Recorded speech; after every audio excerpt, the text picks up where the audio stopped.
नमस्कार, मी अनुश्री करंदीकर. गुरुकिल्ली यशाची या विशेष कार्यक्रमामध्ये आपलं सगळ्यांचं अगदी मनापासून स्वागत. गुरुकिल्ली यशाची मध्ये आजचा जो आपला विषय आहे तो म्हणजे शालेय शिक्षण सैनिकी स्कूलमध्ये. आणि आपल्याला या विषयावर मार्गदर्शन करण्यासाठी आता आपल्या सोबत आहेत प्राध्यापक doctor S Sonawane sir. Sir, कार्यक्रमात अगदी मनापासून स्वागत तुमचं. नमस्कार. नमस्कार. तर आपण आपल्या कार्यक्रमाला सुरुवात करण्याआधी सरांची थोडक्यात ओळख करून घेऊया. आपल्यासोबत आहेत प्राध्यापक डॉक्टर सुरेश सोनावणे सर. हे स्वतः गरुड झेप अकॅडमीचे संस्थापक आहेत. गरुड झेपच्या अनेक शाखा असून त्यामध्ये महाराष्ट्रात छत्रपती संभाजीनगर, अहमदनगर, नाशिक, पुणे, कोल्हापूर या शहरात गरुड झेपच्या भव्य अशा शाखा आहेत. या अकॅडमीच्या माध्यमातून जवळपास 6,000 पेक्षा जास्त विद्यार्थी आजपर्यंत अकॅडमीच्या माध्यमातूनच सरकारी नोकरीला लागलेले आहेत. त्याचबरोबर सध्या सुरू असलेल्या पोलीस भरती प्रक्रियेमध्ये गरुड झेपच्या 250+ विद्यार्थ्यांनी यश संपादित केलेले आहे. त्याचबरोबर नेव्हीमध्ये देखील गरुड झेपच्याच माध्यमातून 200हून अधिक विद्यार्थ्यांना यश प्राप्त झालेले आहे. त्यामुळे प्रेक्षक, आजचा विषय पुन्हा एकदा समजून घ्या. आजचा जो विषय आहे तो म्हणजे शालेय शिक्षण सैनिकी स्कूलमध्ये. नेमका काय विषय, आपण थेट सरांकडे जाऊया आणि आजच्या विषयाला सुरुवात करूया. तर सर, आपण जसं म्हणतोय तसं की शालेय शिक्षण सैनिकी स्कूलमध्ये महत्त्वाचा विषय आहे. कारण सैनिकी स्कूलमध्ये मुलांना घालायचं असतं पालकांना, परंतु त्यांना बॅकग्राऊंड माहिती नसते, त्यांना कल्पना नसते की कशा प्रकारे आपण हे करू शकतो. तर मला सगळ्यात प्रथम तेच विचारायचं आहे की नेमकं शालेय शिक्षण आणि मग सैनिकी स्कूल तिथलं शिक्षण याच्यामध्ये फरक काय असतो? ज्यावेळेस आपण शालेय शिक्षणाचा विचार करतो की कुठली शाळा शिकवताना विद्यार्थ्यांना फक्त वर्ग पास करणे इथपर्यंत जबाबदार असते, तर ही कन्सेप्ट थोडीशी वेगळी आहे. विद्यार्थी फक्त 10वी झाला आणि 12वी झाला किंवा त्याला 100 पैकी 100% पडले म्हणजे तो त्या ठिकाणी परफेक्ट झाला का? तर मुळात मी या मताशी त्या ठिकाणी नाही म्हणेल.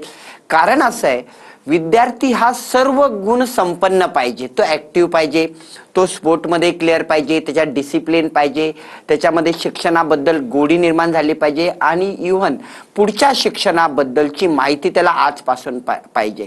जसं त्याला पुढे UPSCच्या एक्झाम द्यायच्या असतील, MPSCच्या एक्झाम द्यायच्या असेल, त्याला नीट करायची असेल, त्याला JEE करायची असेल, याची माहिती फाउंडेशन जर पूर्वीपासून असेल तरच तो विद्यार्थी पुढच्या आयुष्यामध्ये टिकणार आहे.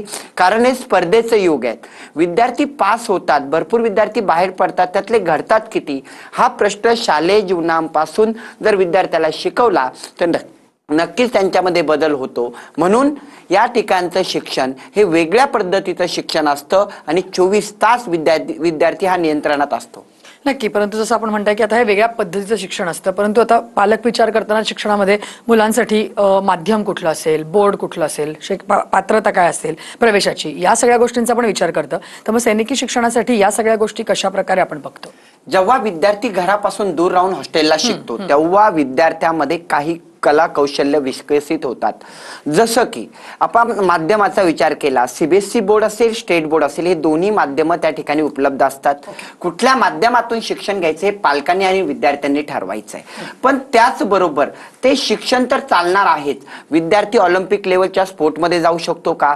स्पोर्ट ऍक्टिव्हिटीमध्ये त्याला रस आहे का? त्यानंतर वैज्ञानिक जीवनामध्ये तो त्या ठिकाणी प्रयोगशील शिकतो का? फक्त शैक्षणिक आणि लेखी शिक्षण जर दिलं तर विद्यार्थी मुळात पुढे जाणार नाही.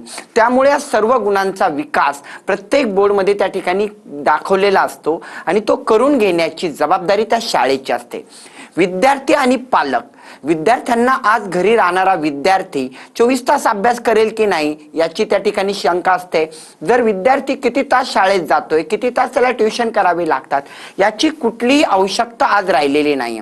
विद्यार्थी जेव्हा हॉस्टेलला असेल पूर्ण टीम त्याच्यावरती काम करते. तो सकाळी उठण्यापासून संध्याकाळपर्यंतचा शेड्यूल, वर्षभरात त्याने काय करायचंय, फ्युचर प्लॅनिंग काय आहे, हे शालेय शिक्षणात सैनिकी स्कूलमध्ये दिल्या जातं. आणि सैनिकी प्रशिक्षण का गरजेचं आहे? कारण विद्यार्थ्यामध्ये डिसिप्लिन त्या ठिकाणी निर्माण होतात आणि विद्यार्थी भावी जीवनात पुढे जातो. नक्कीच. पण एकूण जर का बघितलं तर पालकांचा एक कुठेतरी एक दृष्टिकोन असतो किंवा त्यांच्या मनात एक संकल्पना असते की आपल्या मुलाला जर का सैन्य दलात बाबा भरती करायचंय पुढे जाऊन, तरच ही स्कूल लावावी किंवा अशा प्रकारच्या स्कूलचा विचार करावा.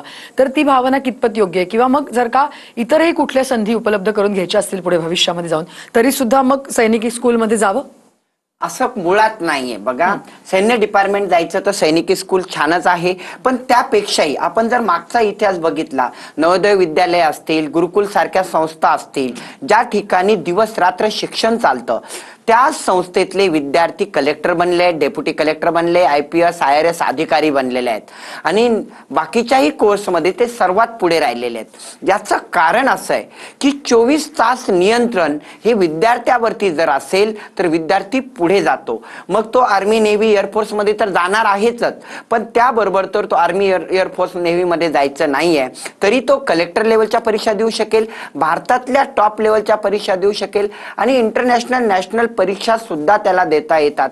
पण ही कल्पना नसते. त्यामुळे विद्यार्थी आणि पालकामध्ये संभ्रम असतो की फक्त सैन्यात जायचं तर सैनिकी स्कूल का? मुळात नाही. नीट IIT करणारेही विद्यार्थी सैनिकी स्कूल मधून घडतात आणि चांगल्या पद्धतीने पेपर पहिल्याच अटेम्प्ट मध्ये क्लिअर करतात. त्यांना त्या ठिकाणी रिपीट करायची गरज पडत नाही. अरे वा, मला वाटतं खूप महत्त्वाचा मुद्दा सर तुम्ही मांडलेला आहे. कारण जसं मी म्हटलं असं की पालकांना खरंच असं वाटत असतं किंवा त्या मुलांना पण की आपल्याला फक्त इथे गेल्यानंतर सैनिकी शिक्षणच मिळणार आहे, बाकी कुठल्या गोष्टींना तेवढी हे मिळणार नाही प्रायोरिटी. परंतु तसं नाहीये कुठेतरी.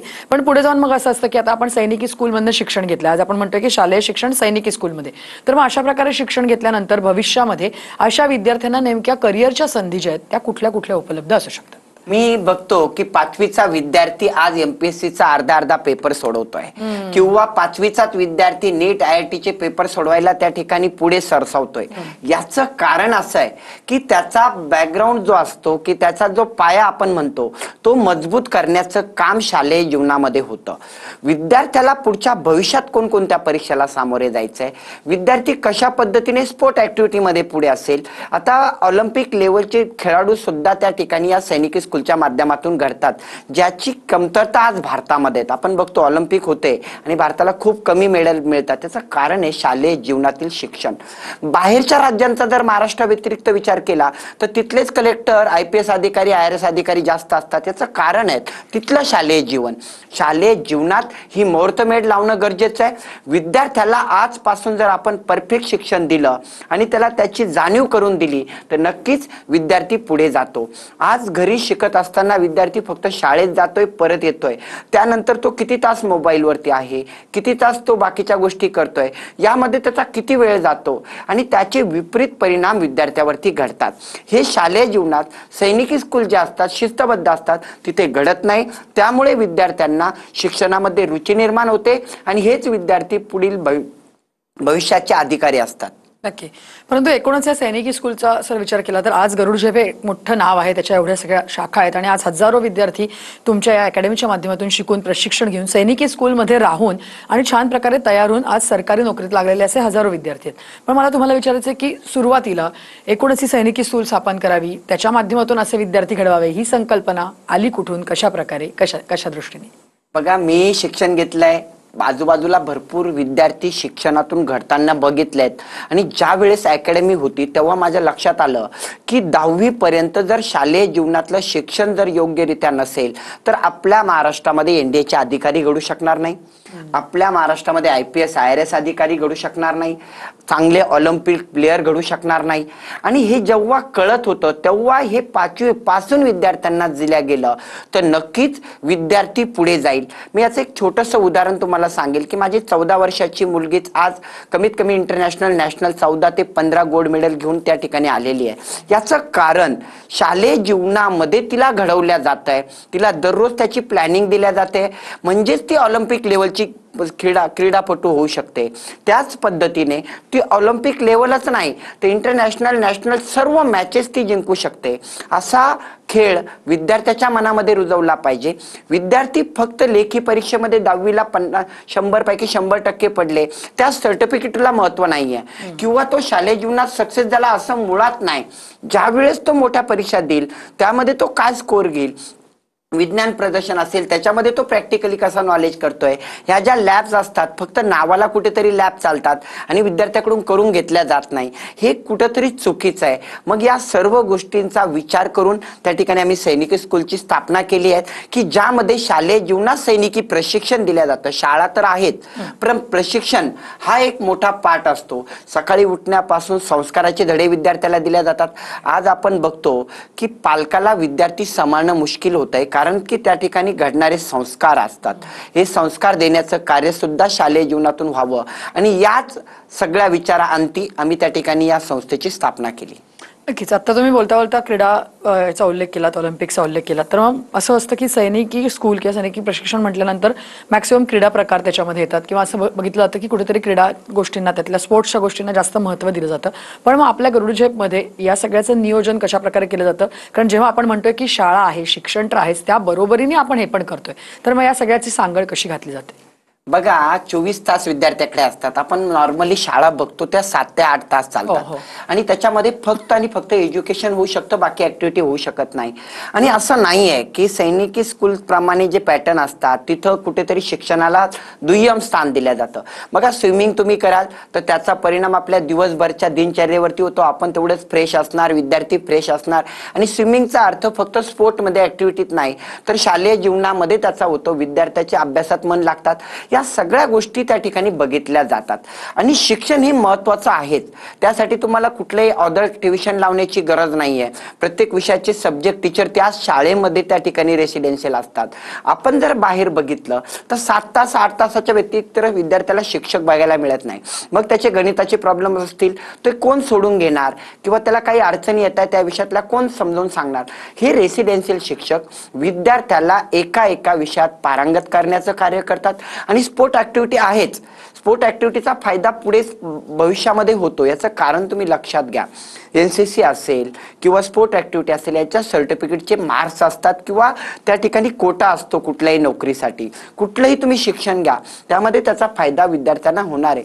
मग विद्यार्थी सर्वगुण संपन्न जर बनवायचा असेल तर विद्यार्थ्याला या सर्व गोष्टींची आवश्यकता आहे आणि ते शालेय जीवनातच पूर्ण होते. 12वी नंतर तुम्ही विचार करता मला UPSC करायची आहे आणि त्याचा बेस नाही आहे तर तो UPSC करू शकत नाही. किंवा 10वी नंतर मला NDA करायचं आहे तर NDA करायला त्याला अडचणी येणार. तो करेल पण त्याला अडचणी येईल आणि तेवढाच अभ्यास त्याला वाढवावा लागेल. जर शालेय जीवनात त्याचा बेस कम्प्लीट असेल, त्याचा मॅथमॅटिक्स क्लिअर असेल, इंग्लिश क्लिअर असेल, सायन्स क्लिअर असेल तर 10वी नंतर NDA करायला त्याला अडचण नाही आहे आणि कमी वयामध्ये डायरेक्टली तो NDAच्या परीक्षा देऊ शकतो. नीट, IIT, JEE सारख्या परीक्षा देऊ शकतो. इव्हन भारतातल्या सर्वात मोठ्या परीक्षा आपण ज्यांना ज्यांना म्हणतोय त्या कॉलेजला सुद्धा त्याचे नंबर लागताना आम्ही बघितलेले आहेत.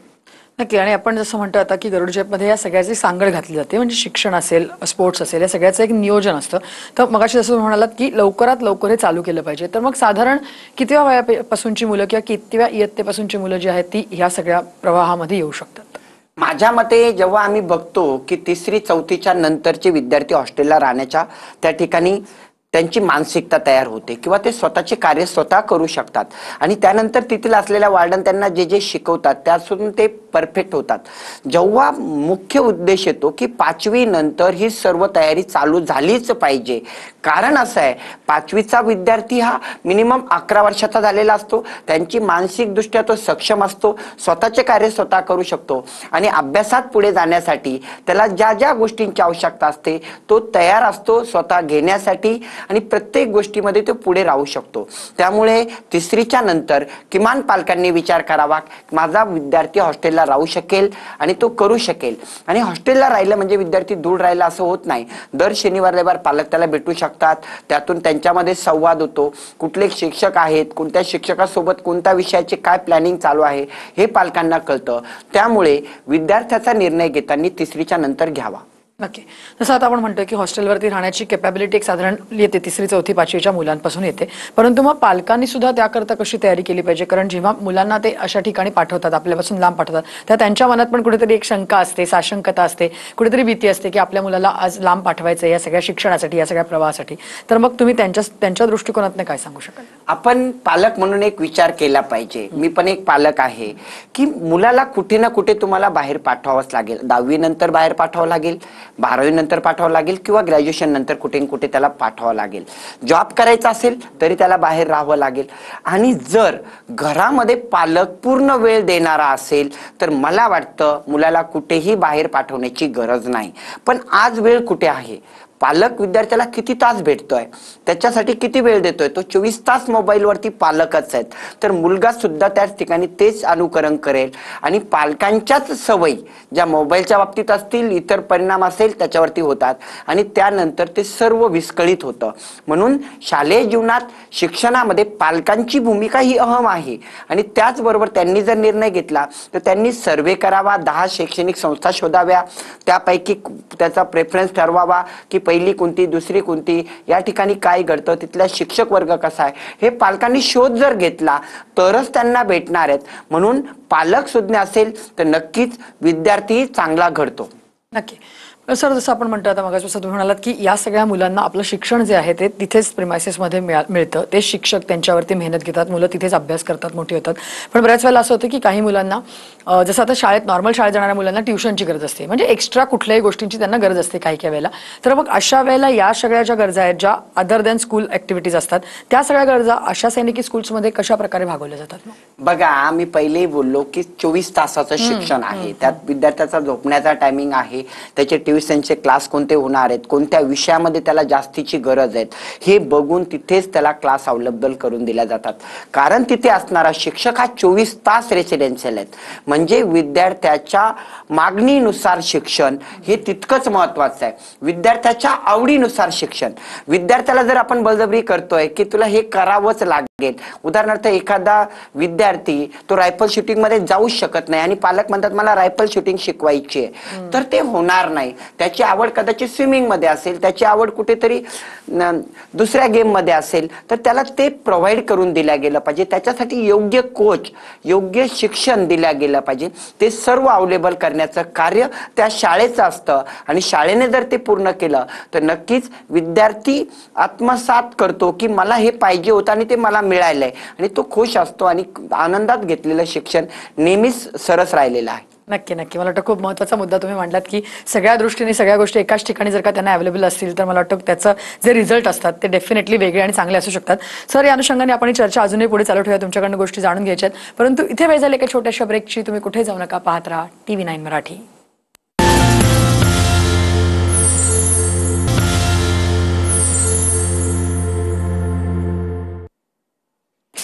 ब्रेकनंतर गुरुकिल्ली यशाची आमच्या विशेष कार्यक्रमात तुमचं सगळ्यांचं पुन्हा एकदा स्वागत. आपण बोलतोय शालेय शिक्षण सैनिकी स्कूलमध्ये या विषयावरती आणि आपल्याला मार्गदर्शन करतायत प्राध्यापक डॉक्टर सुरेश सोनवणे सर. आपण त्यांच्याकडे जाऊया पुन्हा एकदा.